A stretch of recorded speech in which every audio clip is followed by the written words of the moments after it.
Now, it's Miller time. Welcome, Australia. Greetings from Louisiana. Greetings from Queensland in the Commonwealth of Australia. Greetings from northern New South Wales. Great.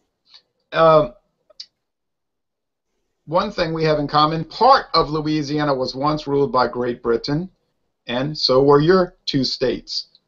But anyway, we're looking at Miller Genuine Draft, and I have a big, well, not a big can, but a 16-ounce Oh, that looks lovely. gold can. Oh, it's a beautiful 330 ml bottle. Yeah, this is a 473 milliliter can. Oh, you got, let me see, hold it a little closer. Okay. Well, who wants to give the history of Miller Genuine Draft? I think you should, Jay. You Yes, know its Jay. history very well. Okay.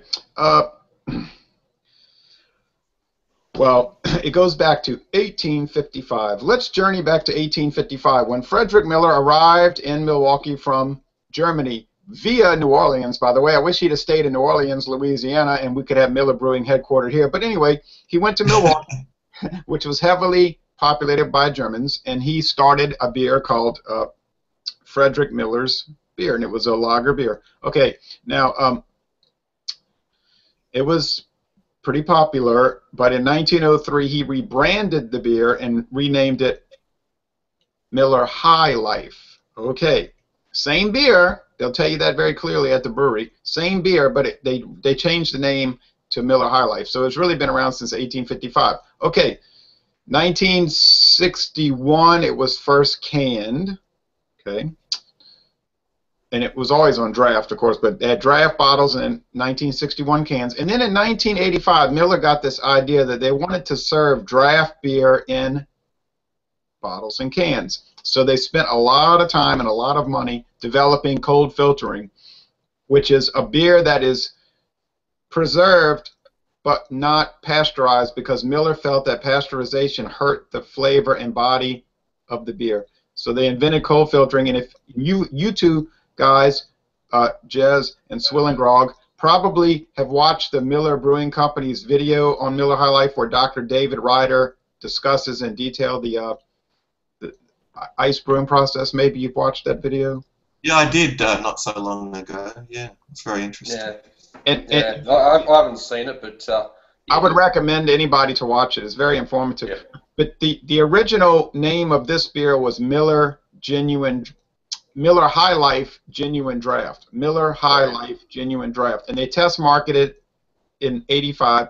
And then I remember this very clearly. They had a big, heavy advertising campaign explaining what packaged draft was. And it was very popular. But it was sort of a mouthful, Miller High Life Genuine Draft. So they shortened it to Miller Genuine Draft. But it has the same exact specs as the regular High Life. It's the same beer. But one is pasteurized with heat, the other one is cold filtered. And you have both tried both of the versions, right? Oh, I've had High Life. I don't know whether you have, Jez. no, the High Life, but Yeah. it's not too different really, is it? It's pretty similar. It's similar, but Swillengrog can attest that it is a little different in the flavor and the body. Yeah, it's a little different. Yeah. Yeah. Let's pour it out. Oh, don't spill, you. Hey, Swillengrog, what's the use by date in your bottle? Oh, let me have a look. I'll be right back, folks. You're right. Okay. Okay, here it is on the neck. The 9th of January 2015. Okay. What about you? Yeah, 22nd of Feb 2015. Be right back. Oh, okay. Yeah. I didn't go to the cold section for this. I actually went and grabbed a hot one out in the back, so... Oh, okay. Yeah. Righto. You don't get much head with this beer, do you? So I'm going to pour straight down the middle. Yeah. Mhm. Give it an aggressive pour. My beer developed pretty good head, and it's spongy, and it has lots of lace. You know, that typical Miller, what do you call it? Almost like a whipped cream type head. Look at those bubbles. It really is. Got amazing carbonation happening here. And what's the old tagline for High Life? The champagne of beer. Yeah. Yes. My bubbles definitely looking very champagne-like here. Yeah. My head is very big bubbles and like big soapy ones, and it's really going down pretty quick actually. Yeah, I'm getting that too actually, Jez. Yeah. Now apparently Miller uses a special type of hops that are resistant to light damage, so being in the clear bottle doesn't really hurt it like it would most clear beers. Clear bottle beers. Well, that's definitely good to hear. Yeah. And what is your experience with canned Miller Genuine Draft? Is that common in Australia? Not at all. We have had it apparently like years ago. In fact, I submitted an inquiry to Dan Murphy's, a major liquor retailer here in Australia, about like the possibility of stocking Miller Genuine Draft cans, and they said that they had done so like a while back, and they didn't sell, so they ceased like stocking them stocking it in cans. But that was, gee whiz, that was like a good 7 or 8 years ago that I would have inquired about that. Yeah, but no, just the only way you find it is just these now 330 ml bottles. When they were importing it from America, they were of course 355 mils, but now that they're bottling it here, it's 330. Yeah. Oh, that's a shame. Isn't it?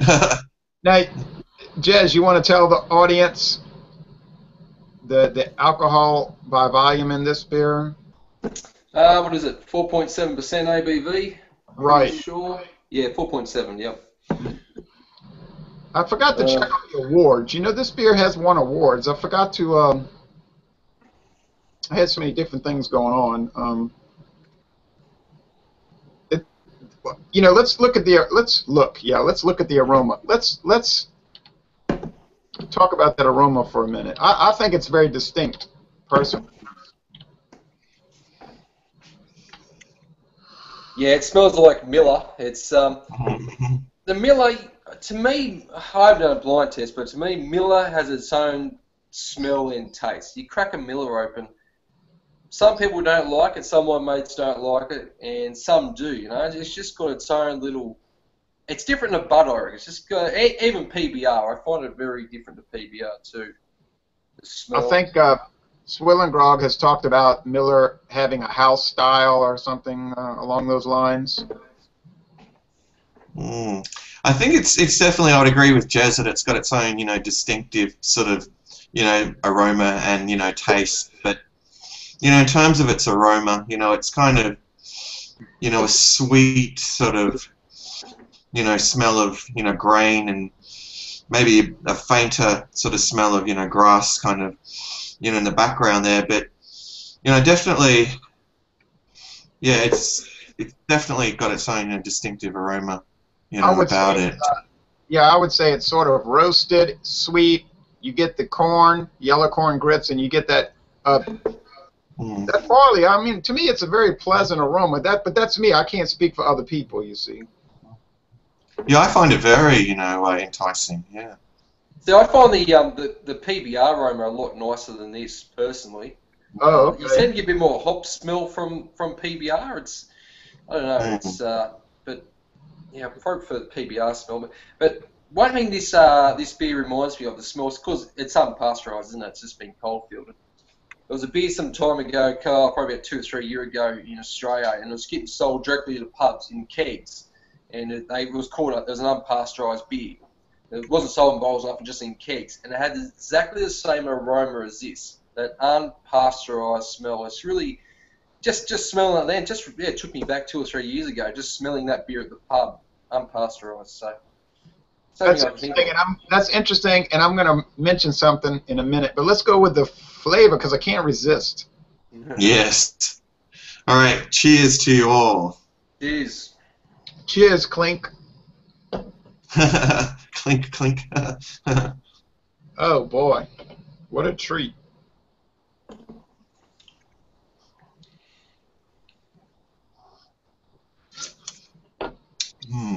Feel free to say anything. I don't want to dominate the conversation, you know, because I tend to be a blabbermouth.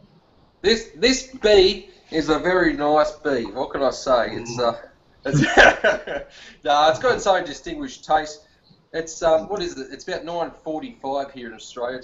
It's an early morning beer, but it's definitely got one thing I will note with this beer. It's got a bit of body to it. You wouldn't say it's watery. It's got a bit of substance. That kind of you talk about that kind of corn taste. Yeah, you get that, and you get that kind of sweet barley malt flavour as well. That's what I'm finding. Yes, and I find it has a little bit of a hop. I wouldn't call it a bite. I would say when I first started drinking beer, I thought it was a little too bitter. But now I learned that it's not really a bite. It's more like a peck, like a little peck of the hops. But it's pleasant there. It seems appropriate. I don't know. What do you think, Swill and Grog? I think it's got almost a kind of a muted sort of honey sweetness sort of to it. That's as best I can sort of describe it. And obviously what's muting it is probably just that peck of sort of hot bitterness there. But I just find it so smooth and, crisp, and it just really hits the spot, particularly, in the summer months here. But even here in, the winter, it's still just, an excellent beer that's, very drinkable, and of course a great one to session. So. Yeah, Dr. Ryder talked about, he said they developed what they thought was one of the smoothest beers on the planet. It's definitely very smooth. I can't argue with that, yeah. Probably, I've had some lagers probably the last 6 months. Some like budget cheap beers brewed like for retail shops. And I notice they usually have a lot of sourness to the beer. It's very sour. And when you really just sit this beer in the tongue, there is a bit of sourness, I find. You know what I mean? A little bit of tart, a little bit of sour. But it's only a little bit. It's not that much. In the cheaper, nasty beers, it really puckers you up. But just a little bit of sourness there in the tongue. Oh, we have some. If you ever come to America, I could take you on a tour of some really ghastly cheap beers that would just you would just be insulted and flabbergasted that somebody could produce such a product. I have some in my refrigerator right now, and they're almost you could almost say they're monstrously bad. Really, I had a friend that tried one, and I said, "What did you?" He said, "Oh, I dumped it down. I took one sip and I dumped it down the sink." Huh?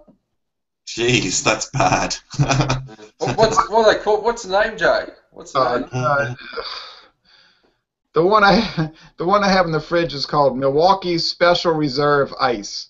Well, it's not made in Milwaukee. It's not special. It's not held in reserve for anyone. But yeah, I guess they use an ice brewing process. But it's horrible. But they had it on sale for $2.49 a 6-pack, and that was about $2 too much. But it's just I got to do a review of it, but it's going to be a mess. I mean, you have to almost like mentally prepare yourself to drink it. But now let's get back to something that's worth talking about. This to me has a nice body, like Jez says. It's not too watery. It has a little body to it.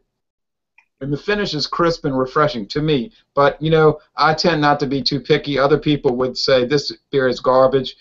Who could drink it? It's not a craft beer. It's an atrocity and all that. But, excuse me, I don't agree.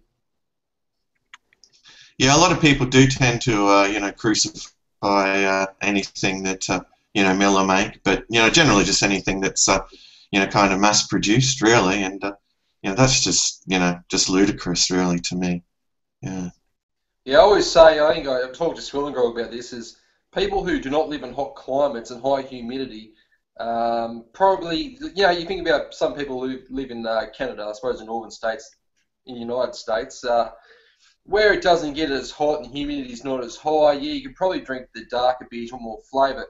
But here, come around summertime here, around say Christmas time in Australia, it is dead set, stinking hot, humidity's high, and really you could not drink an English ale to save your life pretty much, because it's just, you need something light and watery and really refreshing.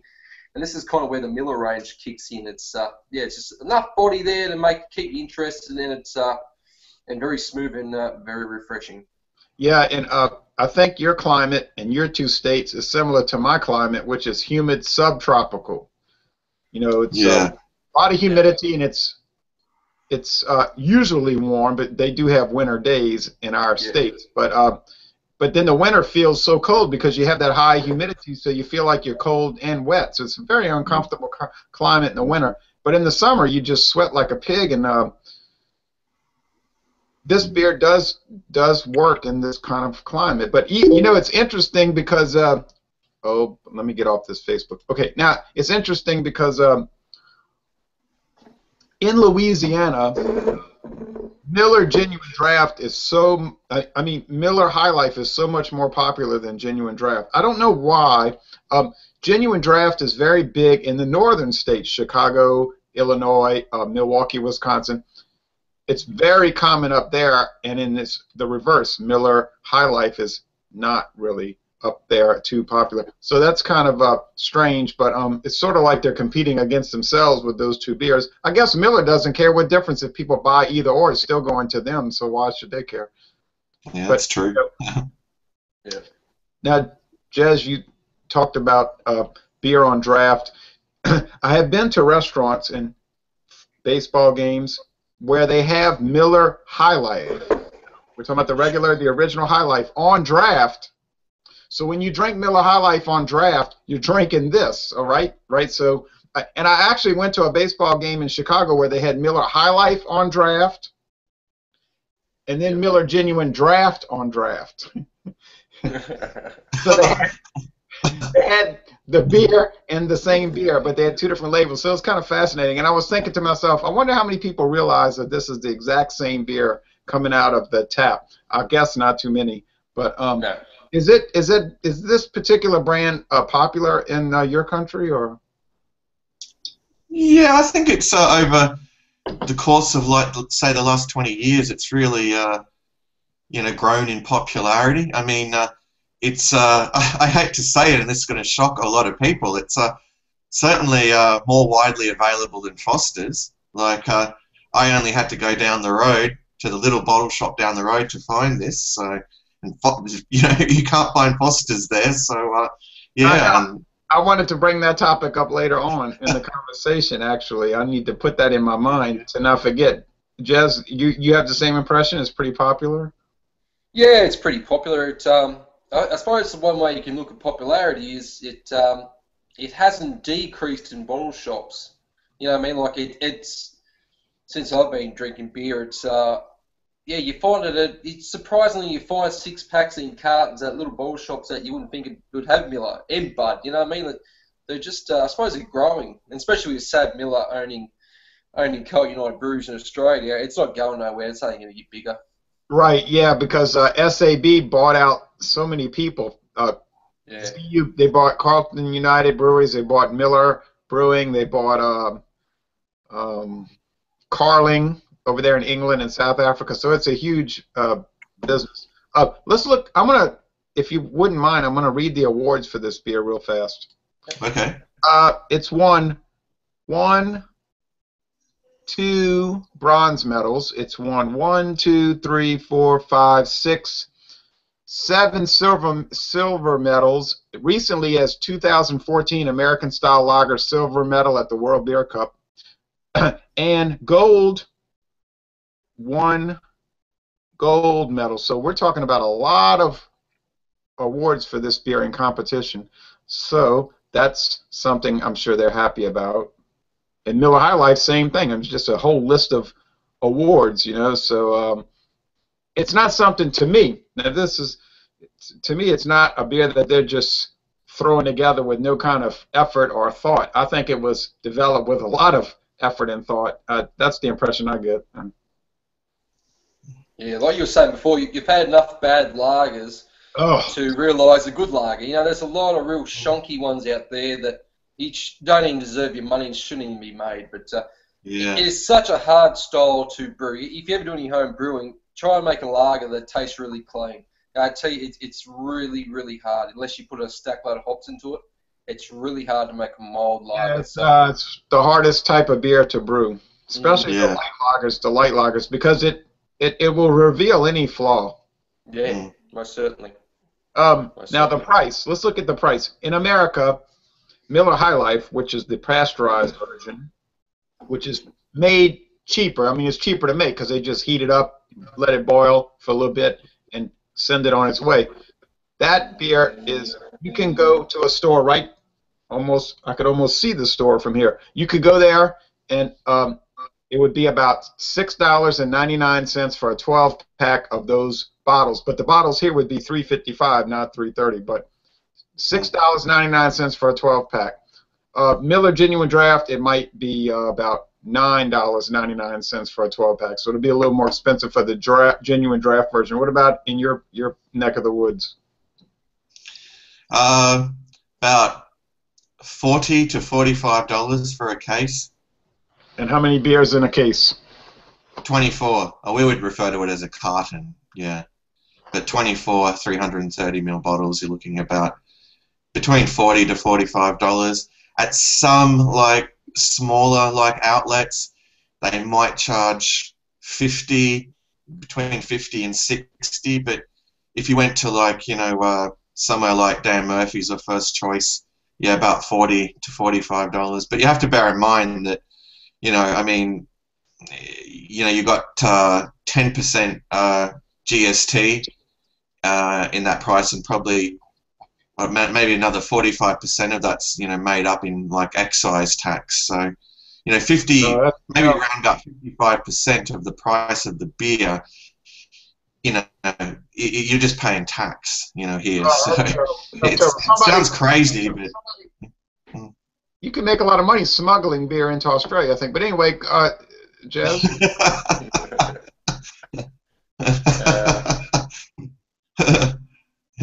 Yeah, it's near the price point. Yeah, same as Swill and Grog, same price, $45 probably the maximum. Swill and Grog, wouldn't you?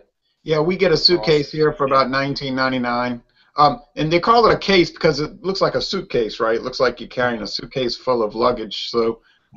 Clothes. That's why they use the term suitcase here. Now this can is interesting. I mean, it's ridiculous, but it has instructions on the side of how to pop this little hole open with a key next to the big hole to let it. Oh, yeah, I saw that. Yeah. Yeah, and then you can guzzle it even faster. Yeah, it says crack open, push second tab. Enjoy. Step 3, enjoy. Punch top can. Well, in my case, I don't drink out of the can, so it doesn't matter. But most Americans really would drink straight out of the can. They're not going to pour it in a glass. They're going to pull this thing out of the ice chest, and it's been iced down, very cold. They're going to pop it open, hit that little thing with the key, and just drink it. Go put some more bait on the fishing pole, and just drink that. Sit out there by the river and fish all day and drink one after the other. That's what's going to happen here, and I'm sure that's common right over there where you are. Oh yeah, most definitely. Yeah, I would probably drink out of the bottle or out of the can when I'm going to, like a barbecue or some sort of, get together. Take my what we call an ice chest, an esky here. Funny because it's just like there's a particular brand of ice chest here called esky, but everyone refers to everything that is like, an ice chest, whether it be made by Willow or whatever all those other companies are. They'll just call it by that brand. It's a weird thing, but yeah, it's just another strange Australianism, I suppose. All right, they do that here. They call it all tissue Kleenex. Yeah. Be made by any company. They say, give me a Kleenex. If it's a soft drink, they'll say, give me a Coke. Now, they might be pointing at a Pepsi. Yeah. But give me an orange. Give me that orange Coke. Well, it's not a Coke. It's an orange flavored drink, and it's got a different brand name. But no one does that with beer, though. Nobody points at a Miller and says, "Give me a Budweiser." But yes. Right? I mean, who has ever done that? But Oh, jeez. oh, I know what I wanted to talk about. You talked about Foster's. Now this is fascinating, and I think the American viewers would be shocked. And I was talking to people at the store today when I was working, and they were saying, "You're cuckoo." You know, they were looking at me like I was something was wrong with me. I said, "Yeah, you know, in Australia nobody really drinks Foster's," and they were saying, "What are you talking about? That's all they drink down there." So I said, "No, but that's No way. the perception people have here because of the. If you come to America, there's going to be a commercial every night on television, and it's going to say Foster's Australian for beer. Now, Yeah. so people think that when they get off the plane in Sydney or Melbourne, the first thing they're going to see is Foster's and shrimp on the barbie, and and a kangaroo running through the airport. So they don't know. And I said, no, I have two good friends of mine in Australia. They couldn't even find Foster's. They were searching around and they gave up. Yeah, you'll find Miller Genuine Draft long before you find Foster's. Yeah, and in America, Foster's is everywhere. We did a review of Foster's, not a review, an examination of Foster's earlier this week. Everybody got Foster's with the E, with this. It was like snapping your fingers. Every store has the 1 liter cans everywhere you go, 1 liter cans, and then many other stores have 6-packs of the 355 milliliter bottles. I mean, it's common. I bet you Foster's is more common than Miller Genuine Draft, and that is not a joke. Isn't that bizarre? It is. It is. It's extremely bizarre. Yeah. I remember I said, I put on Facebook there, I said, when I say Foster's is, was it Australian for marketing? That's what it is. It's very clever. Great marketing. Yeah, it was pretty smart, though. It's sort of like they took a declining beer brand in 1986, and they came to America and said, oh, you know, Australians love Foster's, and they had, and I guess it was around 1986, they just had these constant television commercials, magazine advertisements, a big billboard on the side of a bus, whatever. And so it became like the cool thing to do, and still even today, really, the cool thing to do is to be seen drinking a Foster's, you know, if you want to impress people because you took a little step up. Let me tell you something interesting. There's a brewery, the main Carlton United brewery, which is close to Swillengrog, and it's about probably 220, 230 kilometres from where I am, north of my location. Tiny, who's on YouTube, he actually done the tour, and he actually smuggled his camera in. They were talking about the Foster's Lager. They actually do brew in canned Foster's up in this Yatala brewery, but it actually gets sold to the African market. It doesn't even get sold. Those beers don't even go to Australia. They get shipped off, imported to Africa, of all places. Incredible. It's the number 2 selling brand in Great Britain. If you go to Great Britain today, number 1 is Carlton, and the second biggest brand is Foster's. So it's popular around the world. Yeah. I mean, it's very popular worldwide, but it's strange that it's not popular in its home country. I think that's sort of the case with Schlitz. It's not too popular in America, but I think if you go to China, and from what I understand, Ireland and other places, it's pretty popular, and their impression is that it's a huge brand in America, but it's deado here. It's nothing here. Yeah. You know what really grabbed my attention? When I actually watched that review, Jay, you and your fellow American beer reviewers, and they were talking about they can taste corn. That's the thing that makes me wonder that the Foster's over there could be a different recipe to the Foster's here. See, we use sugar cane in our beers, not actually corn. So that's what I'm thinking. If they're using, they might use corn over there because it's so common, isn't it, with the Miller breweries and all that. Yeah. We're here at sugarcane. That's why I've always spoken to Swillengrog about that. Maybe the Foster's tastes better over there than what it does here, because here it's only average. You know what I mean? Maybe it does taste better with the corn instead of the cane sugar. Oh yeah, they definitely do not use sugarcane over here. Now they have beers with sugarcane. Yeah.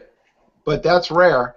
And no, in America the sweetener is corn, and but there are a few beers, I can think of them in my mind right now, that they use cane sugar, which they brag about. But Yeah, that could be the case, but I don't know. They claim on the Foster's website, now, but companies lie. It's the same stuff, whatever. But anyway, Well, with Coke tastes different, eh? We talk about you got what is it, the Mexican Coke? They use the cane sugar or something, and they use the high fructose. Like people notice the difference in the taste. oh So yeah, right. Now, if you come to the grocery store right here in town, they've got Coca-Cola, which uses the corn syrup, and then you can go on another aisle and get the Coke from Mexico, Coca-Cola, which is made with real sugar, and they charge twice as much. yeah, People will pay extra for the Mexican Coca-Cola and Pepsi Cola because it's made with cane sugar. But anyway, I don't know. What is your general opinion of Miller Genuine Draft to wrap it up? Because we could talk a long time about it, but I guess people would never watch it. But at least we're enjoying it. At least we're. Yeah, we certainly did. Well, what's your general impression of Miller Genuine Draft? I think it's a very solid brew. Like you can't go wrong with it. Like you pick up a carton of it, and it does not last very long. It's just a great refreshing beer. I mean, I really cannot fault it flavor-wise. It's just it's really quite quite good. Yeah. Jazz? yeah. Now I've reviewed this twice on my channel, and in my opinion, it hasn't changed. It's a very good, solid American adjunct lager, which is great during summer. You can drink it during winter, no dramas while you're watching the football. So it's a really solid. It's a solid lager. There's no qualms about it. You can buy a carton of, as you say down here, and enjoy it, and you won't regret it. Yeah, and I have the same opinion. I've been drinking it off and on for 18 years, and the thing I always say to myself is, if I had to drink this beer every day, would it bother me? And no, it would not. I would enjoy it, and I wouldn't get tired of it. To close out this, so I think we're in agreement. We think it's a really nice beer, and we. Most definitely. Yeah. To close this out, I noticed you're wearing the Boston Red Sox jersey. I actually drove to Boston last year from my town, and it was over. It's over, many, many miles, over 1,300 miles. And I went and I parked, and I walked to the stadium, and I watched the game, and then I walked back to my car, and I drove to the hotel. But it was interesting to drive to Boston and see the Red Sox. The second time in my life that I did that, and first time I went with a friend. So it's that would be something I think you would enjoy if you came to the United States, to go to Boston and see the Red Sox at their 101-year-old stadium. Oh, I'm sorry, 102 years old. Built in 1912, excuse me. Yeah, my problem is down here, Jay, is because the games are normally on about this time, isn't it? Like this time every day, normally got games on. And I'm at work, so I can't even watch the game. So I only really see the results on Facebook pretty much, so it makes it hard to follow the baseball. But it would be good to go to Fenway Park. It'd be awesome to go there. Like a lot of those, where you went to Cincinnati, I saw you went to Cincinnati there, and just it's just right near the river there. It just looked really extraordinary. Something that most Australians would love to go and watch anyway who don't follow baseball. I reckon. Oh yeah, that was a dynamite. That was a dynamite trip. And let me tell you something about the Red Sox. I went to that game and I ordered the ticket on the internet. You know how much the ticket was? $12. That's pretty good, isn't it? Wow. Well, yeah, because most people go and pay about 80 or 90. But oh, really? I just got on the website, and the stadium is small. Anywhere you sit, you're very close to the field because it's a very small ballpark. So I said $12, and it was a perfect trip. But anyway, I keep talking about you coming to America. I think I need to take a trip down under, but yeah, spare bedroom here, and I'm sure Swillengrog's got a spare bedroom, so you can put your stocks. Yeah, definitely. I wouldn't impose, but I'll still come visit and go ride around and look at all of the wonderful things to see in Australia. But I propose this. I think we should get together and do further examinations in the future. Oh, definitely. Yep, sounds good to me. Yeah. We should get Glenn involved. Oh yeah, definitely. He's keen. He's very keen. Yeah. Good. You could talk to him and tell him we want him involved in this. Yeah, I actually asked him if he wanted to participate in this, but he had like a prior engagement, unfortunately. But he would have been with us today otherwise. Oh, good. We can Yeah. give some more advanced notes. So we need to talk off air about what to do next. So thank you, world, for watching this video production. Fare thee well, all. There he is.